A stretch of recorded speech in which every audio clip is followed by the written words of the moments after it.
Clinic YouTube channel में doctor Ashutosh से आपका स्वागत करता हूं। आज का जो टॉपिक है वो है लेजर सर्कमसिजन।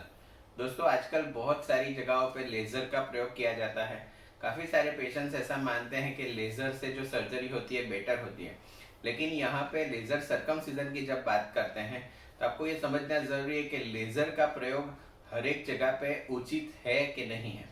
लेजर सर्कमसिजन आज बहुत ही मार्केट में है, लोग उसका बहुत सारा मार्केटिंग कर रहे हैं। काफ़ी सारे पेशेंट्स हमसे लेजर सर्कमसिजन के बारे में जानना भी चाहते हैं। तो आज का जो टॉपिक है वो है कि लेजर सर्कमसिजन सही है कि नहीं है आपके लिए। लेजर सर्कमसिजन में क्या किया जाता है, तो CO2 या उस टाइप के कोई भी लेजर जो स्किन को काटने में मदद करते हैं उनकी उपयोग इसमें की जाती है। इससे आपकी जो प्रीप्यूस है, मैंने लिंग के ऊपर की जो एक्स्ट्रा चमड़ी है जिसको आप सर्कमसिजन में निकालना चाहते हैं, उसको कट किया जाता है। लेजर सर्कमसिजन का एडवांटेज क्या है कि लेजर सर्कमसिजन में जब चमड़ी कटती है तो उसी के साथ में लेजर की वजह से आपकी जो ब्लड वेसल्स हैं वो क्लॉट हो जाती है और ब्लीडिंग नहीं होती है।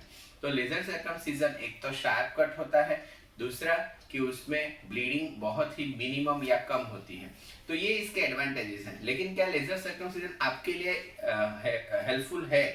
तो उसका जवाब मैं दूंगा कि इससे बेटर है स्टेपलर सर्कमसिजन या ओरिजिनल ZSR सर्कमसिजन जो एलिगेंस क्लिनिक में अवेलेबल है।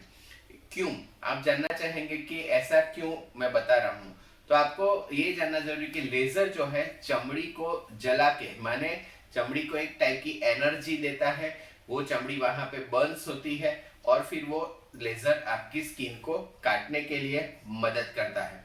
लेकिन काटने के बाद क्या चमड़ी अपने आप जुड़ती है? तो नहीं। लेजर सर्कमसिजन आपकी स्किन को खाली काटने में मदद करता है, जब उसको नॉर्मल सर्कमसिजन की तरह उसमें भी स्टिचेस लेके आपकी एजेस को सामने सामने बंद करना पड़ता है। तो नॉर्मली वो नाइफ से काटा या लेजर से काटा, बाद में तो उसमें टांके लगते ही है। दूसरा, ये बात काफी सारे डॉक्टर्स जो लेजर सर्कमसिजन की प्रोपेगेंडा करते हैं वो बताते नहीं है। तीसरा, लेजर में चमड़ी जलती है। अगर आप सोचें तो कोई कटी हुई चमड़ी उसका हीलिंग और जली हुई चमड़ी उसका हीलिंग, तो कौन सा बेटर रहेगा?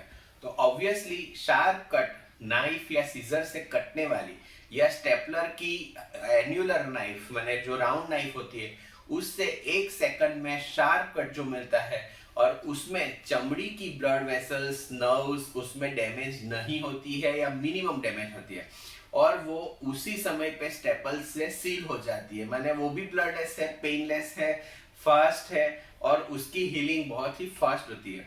जबकि लेजर सर्कमसिजन में चमड़ी आपकी जली हुई है, वापस से टांके लिए हुए हैं, तो उसका हीलिंग, उसका स्कार स्टेपलर सर्कमसिजन के परिणाम में कम आता है। हाँ, जो लोग चाहते हैं, एलिगेंस क्लिनिक में लेजर सर्कमसिजन भी अवेलेबल है।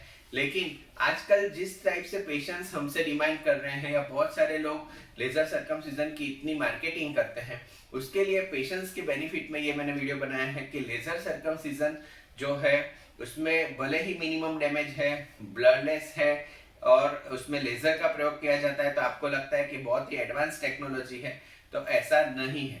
उसके कंपैरिजन में अगर आप ओरिजिनल ZSR स्टेपलर कराते हैं तो उसका रिजल्ट, उसका स्कार, उसका हीलिंग, उसका जो आपका फाइनल आउटकम बहुत ही बेटर होता है।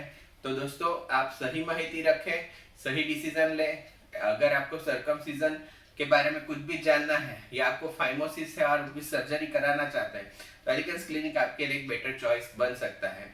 हमें कांटेक्ट करने के लिए नंबर्स नीचे दिए गए हैं, उसके ऊपर आप हमें सुबह 8 से लेकर शाम के 8 के बीच व्हाट्सएप इंक्वायरी और पेड कंसल्टेशन कर सकते हैं। Thanks for watching.